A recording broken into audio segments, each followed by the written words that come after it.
Okay, and then old rule of money is invest for the long term, and most people say invest in mutual funds. I personally don't invest in mutual funds, and most people, it's not a bad idea. But if you want higher returns with less risk and less taxes, then you have to first invest in your financial intelligence. So mutual funds have its place for most people, but I personally don't invest in them. And I'll go into why. So when somebody says invest for the long term, one of the problems I have with that is, what does that mean? Because that's the old rule. The new rule is you have to know the difference between buy, sell, and fool. And so when I'm buying and selling something or investing, this is the difference for me, okay?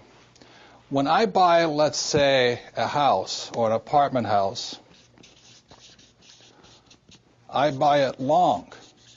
That means I want to hold on to my real estate forever. But what I do is I sell it every 30 days to my renters. So I hold the property forever. All these guys who are flipping property, the problem with flipping property is that you have capital gains tax all the time. You're losing money to taxes. It doesn't make sense.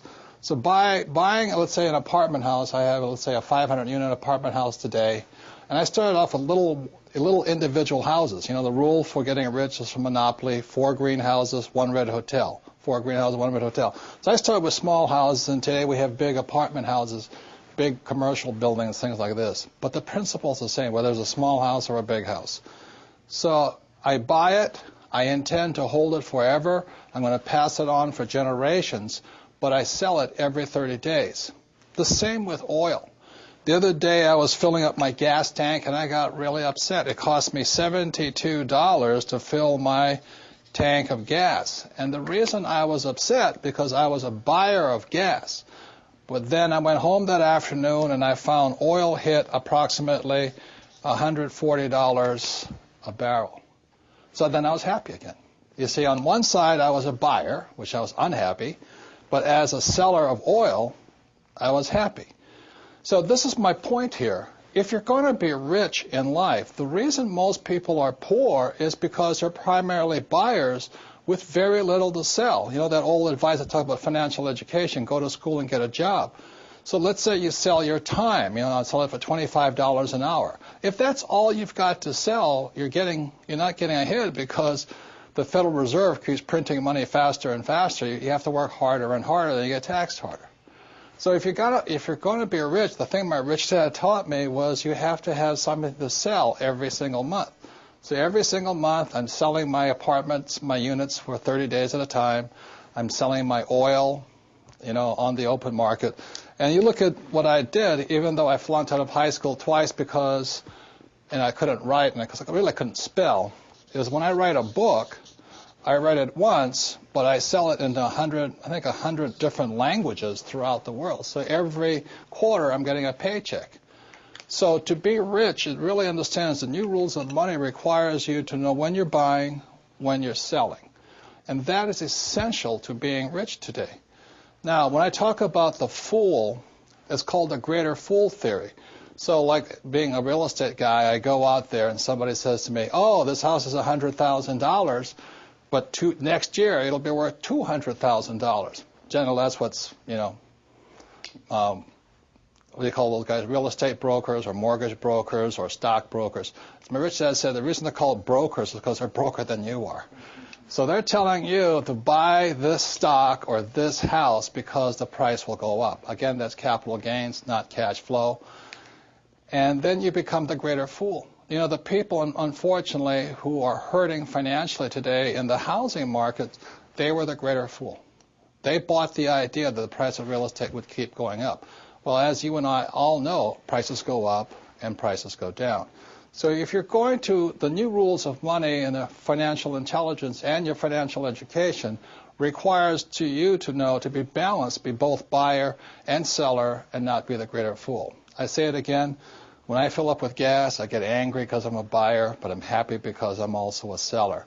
If you're going to be rich, you should be selling more than you're buying. One last thing is the one reason I really don't care much for mutual funds is because I don't know if you're the buyer, the seller, or the fool, but I'll make that decision. If you're the investor, then you put up 100% of the money, and I think you take 100% of the risk. It doesn't make sense to me. Same as you put money in the bank. And the mutual fund company, they put up 0% of the money, but what they get is 80% of the returns. So this is why I really don't recommend, but it's good for most people. Put your money in a mutual fund and just let it sit there. But what happens is you take 100% of the risk, you only get 20% of the returns, and you put up 100% of the money. That doesn't make sense to me. That's why I like to use debt, good debt as leverage and things like this. But again, this is your greatest asset right here. So I don't just blindly invest for the long term. I don't park my money.